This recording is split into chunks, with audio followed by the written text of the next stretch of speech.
हरियाणा विधानसभा के अध्यक्ष ज्ञानचंद गुप्ता आज कुरुक्षेत्र पहुंचे। इस दौरान उन्होंने पत्रकारों से बातचीत की। ज्ञानचंद गुप्ता ने कहा कि हम सबके लिए सौभाग्य की बात है कि 500 सालों के प्रयास और 4 लाख लोगों की शहादत के बाद आखिर अब राम मंदिर का निर्माण हो गया है। उन्होंने कहा कि श्री राम मंदिर निर्माण के 2 अभियानों में मैं भी कारसेवक के रूप में शामिल हुआ।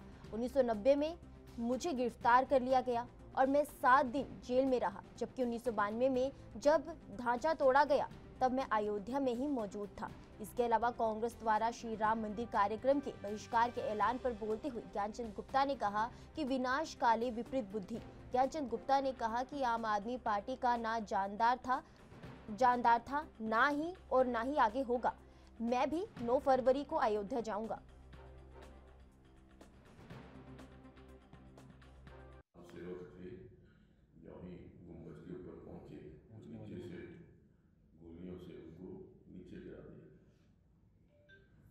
दूसरी बार 1992 के अंदर भी अयोध्या जाने का अवसर मिला और एक राम सेवक के नाते, कार सेवक के नाते हम 2 बसें लेकर के, मैं क्योंकि उस टाइम अध्यक्ष था पार्टी का, तो मेरी जिम्मेवारी लगी थी, 2 बसें लेकर के गए थे। जब कार सेवा का समय आया तो जो उत्साह या जो एक कार सेवकों के अंदर एक, मैं कहूँगा कि मन के अंदर ये था कि आज हमने इसको ढा करके जाना है। और लगभग 10:30 साढ़े 10 बजे थे।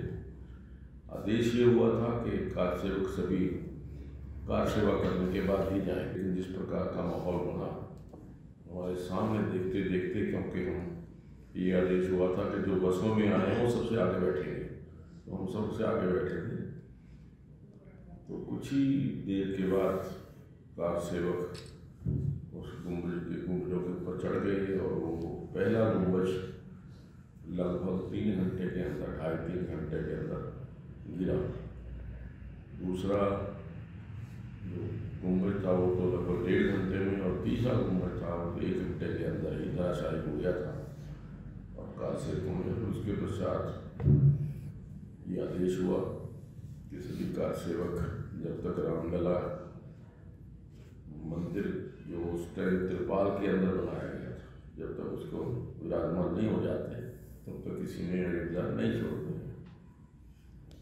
तो वो रात के 10 कल्याण सिंह जी की सरकार थी। कल्याण सिंह जी की सरकार की तरफ से आदेश था कि कार सेवकों के ऊपर कोई भी किसी प्रकार से गोली न चलाई जाए। मिलिट्री भी आ गई। मिलिट्री के लोग भी राम भक्त थे, उनका भी सहयोग जो था मिला के।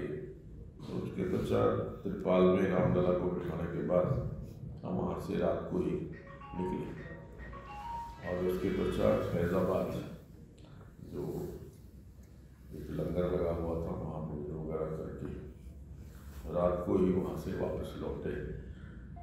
ये था कि वहाँ उसके बाद कर्फ्यू लग गया था, 5-6 दिन का कर्फ्यू था, लेकिन हम कर्फ्यू रात में ही यमुनानगर पहुँच गए थे। तो एक बहुत मन के अंदर खुशी थी और पूरे देश के राम भक्तों के अंदर उस बात को लेकर उत्साह था। तो आज